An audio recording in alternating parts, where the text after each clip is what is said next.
Of all the subjects we've covered so far and are about to cover, none is more important than covering the disciplines for success. What's at the core of achieving the good life? The major key to the good life. The major key is not in learning how to set goals. It is not in learning how to better manage your time. It is not in mastering the attributes of leadership. Every day in 1,000 different ways, we are trying to improve ourselves by learning how to do things. We spend a lifetime gathering knowledge in classrooms, in textbooks, in experiences. Now, if knowledge is power, if knowledge is the forerunner to success, then why do we fall short of our objectives? Why, in spite of all our knowledge and in spite of our collective experiences, do we find ourselves aimlessly wandering, settling for a life of existence rather than a life of substance? There may be many answers to this question. Your answers may be different than your associates or your spouses or your friends. While there may be many answers to this question, the fundamental answer is the absence of discipline. Applying all that we know. That's the key word, discipline, self-discipline. We might add one more word here, consistent. Consistent self-discipline. It doesn't really matter how smart you are or how much you know if you don't use it. It doesn't really matter that you graduated magna cum laude if you're stuck in a low-paying job. It doesn't really matter if you attended every seminar that comes to town if you don't apply what you've learned. Better than knowledge is applied knowledge. And once we've applied our knowledge, we must study the results of that process. Apply our knowledge, study the results, refine our approach. Finally, by trying and observing and refining and trying again, our knowledge will inevitably produce worthy results, admirable results. And with the joy and results of our efforts, we continue to apply, to learn, to observe, to fuel our ambition with the positive reinforcement of continued progress. Pretty soon, we'll find that we're swept into a spiral of achievement, a vertical rise to success. And the ecstasy of that total experience makes for a life of triumph over tragedy, dullness, and mediocrity. But for this whole process to work for us, we must first master the art of discipline, self-discipline, consistent self-discipline. It takes consistent self-discipline to master the art of setting goals, to master the art of time management, to master the art of leadership, to master the art of parenting and relationships. If we don't make consistent self-discipline part of our daily lives, the results we seek will be sporadic and elusive. It takes a consistent effort to truly manage our valuable time, or we'll be consistently frustrated. Our time will be eaten up by others whose demands are stronger than our own. It takes discipline to conquer the nagging voices in our minds, the fear of failure, the fear of success, the fear of poverty, the fear of a broken heart. It takes discipline to keep trying when that nagging voice within us brings up the possibility of failure. It takes discipline to admit our errors and recognize our limitations. The voice of the human ego speaks to all of us. Sometimes the voice of ego says that we should magnify our value beyond our results.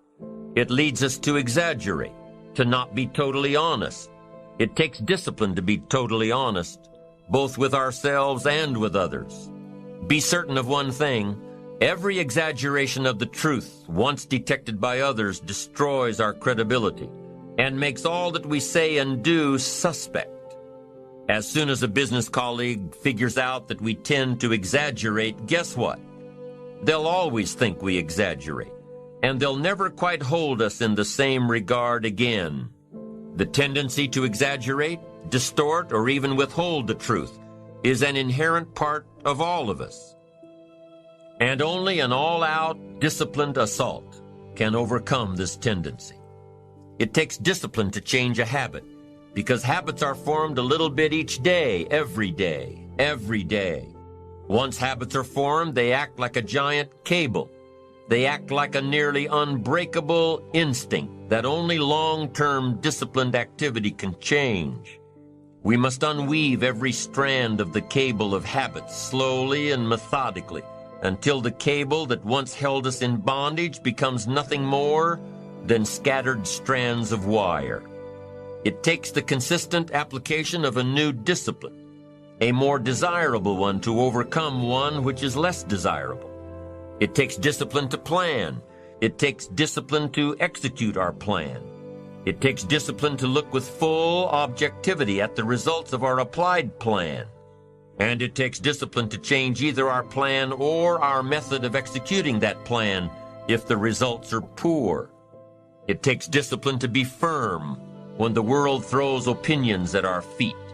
It takes discipline to ponder the value of someone else's opinion when our pride and our arrogance leads us to believe that we are the only ones with the answers.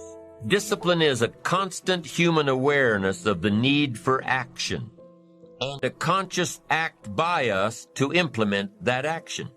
Discipline is an awareness of the constant need for action and a conscious act to implement that action. If our awareness and our implementations occur at the same time, then we begin a valued sequence of disciplined activity. Now here's the other side of discipline. If there's considerable time that passes between the moment of awareness and the time of our implementation, then that is called procrastination. Doing it tomorrow instead of today. Procrastination, an almost exact opposite of discipline. The voice within us says, get it done. Discipline then says, do it now. Do it to the best of your ability, today, tomorrow, and always, until finally the worthy deed becomes instinctive. Procrastination says later, tomorrow, whenever I get a chance. Procrastination also says, do what is necessary to get by or to impress others. Do what you can, but not what you must. In every circumstance we face, we are constantly presented with these two choices. Do it now or do it later. Discipline and procrastination. A choice between a disciplined existence bearing the fruit of achievement and contentment, or procrastination, the easy life for which the future will bear no fruit, only the bare branches of mediocrity. The rewards of a disciplined life are great, but they're often delayed until some time in the future. The rewards for the lack of discipline are immediate, but they are minor in comparison to the immeasurable rewards of consistent self-discipline. An immediate reward for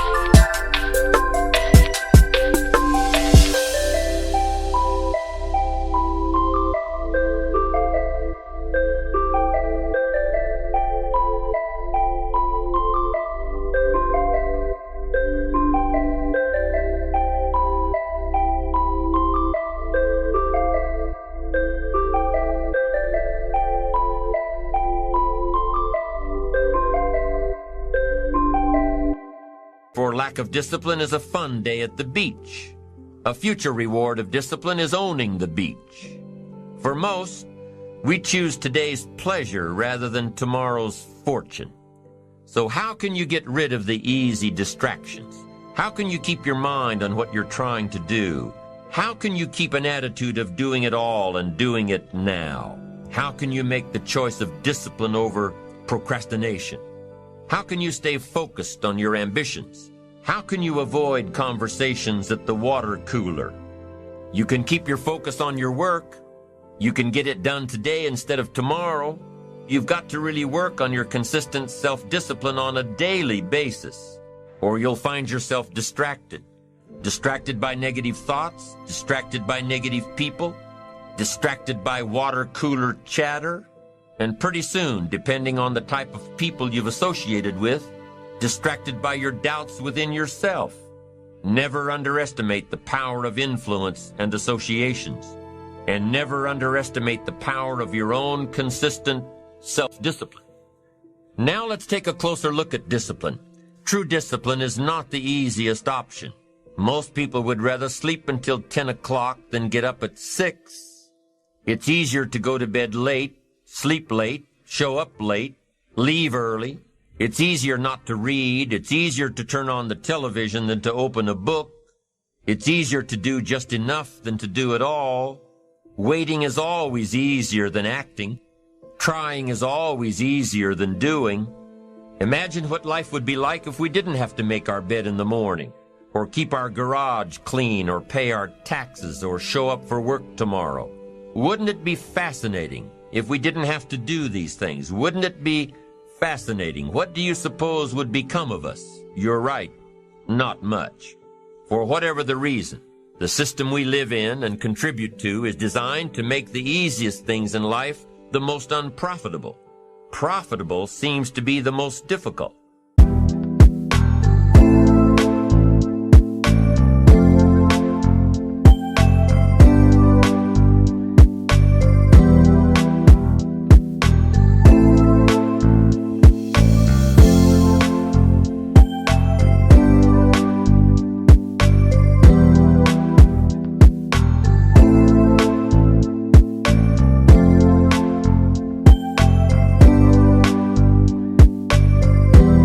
Our world is and always will be a constant battle between the life of ease and its momentary rewards and a life of discipline and its far more significant rewards.